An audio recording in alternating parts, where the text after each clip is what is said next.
नमस्कार दोस्तों, बहुत बहुत स्वागत है आप सभी का। दोस्तों, राहुल गांधी ने लगातार जो है सत्ता पक्ष के नाक में दम मचा रखा है। एक प्रेस कॉन्फ्रेंस उन्होंने की है और उस प्रेस कॉन्फ्रेंस से बवाल मचा हुआ है।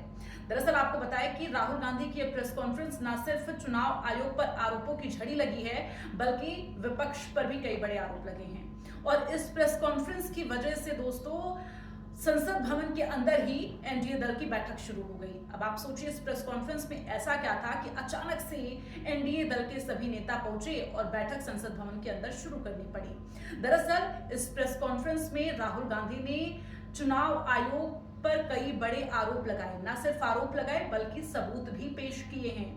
सबूत इस तरह से पेश किए कि अब लगातार कई बड़े सवाल खड़े हो रहे हैं। और ऐसे में सवाल ये कि इस प्रेस कॉन्फ्रेंस में जो सबूत पेश किए गए उन्हें देखने के बाद ये लगता है क्या हमें चुनाव आयोग पर भरोसा करना चाहिए।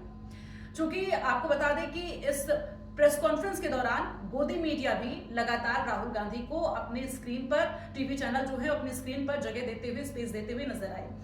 चूंकि राहुल गांधी को तो वैसे बहुत सारे चैनल दिखाते नहीं हैं, लेकिन इस प्रेस कॉन्फ्रेंस को बड़े से बड़े और छोटे से छोटे सभी चैनलों ने चलाया है, जिसके बाद एनडीए दल को तत्काल प्रभाव से संसद भवन में बैठक बुलानी पड़ी। और इस बैठक में हुआ क्या दोस्तों, मैं आपको बताऊं। हुआ ये कि इस बैठक में ये कहा गया कि उपराष्ट्रपति के नाम को लेकर यहाँ पर बैठक में चर्चा हुई है, और जिसमें गृह मंत्री अमित शाह, रक्षा मंत्री राजनाथ सिंह, एनडीए के तमाम और नेता और बीजेपी के प्रदेश अध्यक्ष जेपी नड्डा सभी लोग मौजूद रहे। और इसमें बैठक में चर्चा हुई। हालांकि देखिए, नाम का फैसला किसे करना है ये हमें भी, ये हम सभी को पता है, मुझे भी और आप सभी को भी। तो आरएसएस और बीजेपी जो है नामों को लेकर मंथन तो चल ही रहा होगा। 21 अगस्त को जो है नामांकन करना है और आखिरी समय होगा। लेकिन इन सब के बीच दोस्तों गोदी मीडिया को भी राहुल गांधी लगातार लताड़ते आए, जिसके बाद से सभी चैनलों को राहुल गांधी को जगह देनी पड़ी।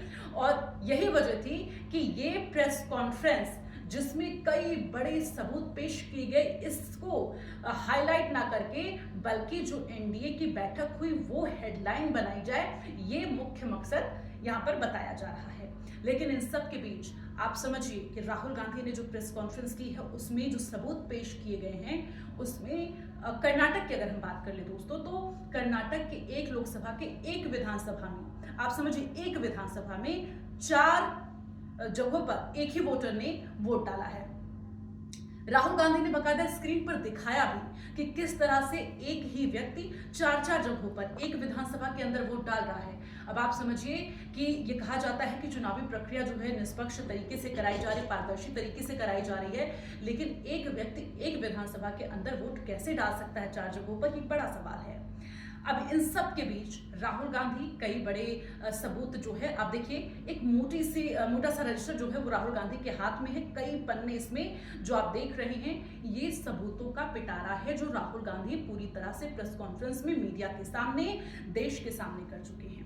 इस प्रेस कॉन्फ्रेंस के बाद आप देखेंगे हर जगह राहुल गांधी की इस प्रेस कॉन्फ्रेंस की क्लिप जो है वो छाई हुई है। और इसी प्रेस कॉन्फ्रेंस को धीमा करने के लिए, उसे डाउन करने के लिए जो एनडीए की बैठक हुई है वो इसी वजह से हुई है, ये माना जा रहा है, ताकि उपराष्ट्रपति के नामों को लेकर चर्चाएं शुरू हो जाए, हेडलाइंस बन जाए और मीडिया चैनल को एक हेडलाइन मिल जाए कि उपराष्ट्रपति पद के चुनाव के लिए नामों का मंथन चल रहा है और तमाम तरह की चीजें जो हैं, ताकि वो हेडलाइंस में आ जाए और राहुल गांधी फीके पड़ जाए। लेकिन विपक्ष मानने को तैयार नहीं है। एसआईआर मुद्दे को लेकर लगातार विपक्ष हंगामा कर रहा है। संसद भवन के सामने हर दिन आप देखिए कि विपक्ष के द्वारा प्रदर्शन किया जा रहा है। बिहार में विधानसभा चुनाव होने वाले हैं, इस तरह की गड़बड़ी जो महाराष्ट्र, कर्नाटक, इन तमाम जगहों पर देखने को मिल रही है, इस तरह की गड़बड़ी बिहार में ना हो, इसके लिए विपक्ष पहले ही सजग हो गया है। और यही वजह है कि लगातार विपक्ष जो है एसआईआर का मुद्दा उठा रहा है।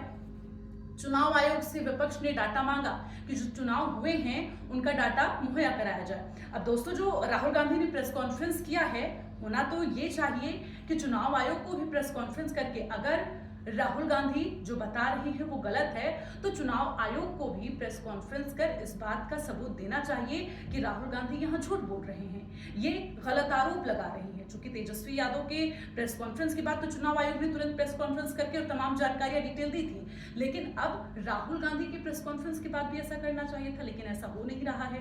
तो कई बड़े सवाल खड़े हो रहे हैं। फिलहाल चुनाव आयोग की इस भूमिका को लेकर आपकी क्या राय है, हमें कॉमेंट करके जरूर बताएं। वीडियो पसंद आए तो लाइक शेयर करें और हमारे चैनल को सब्सक्राइब करें।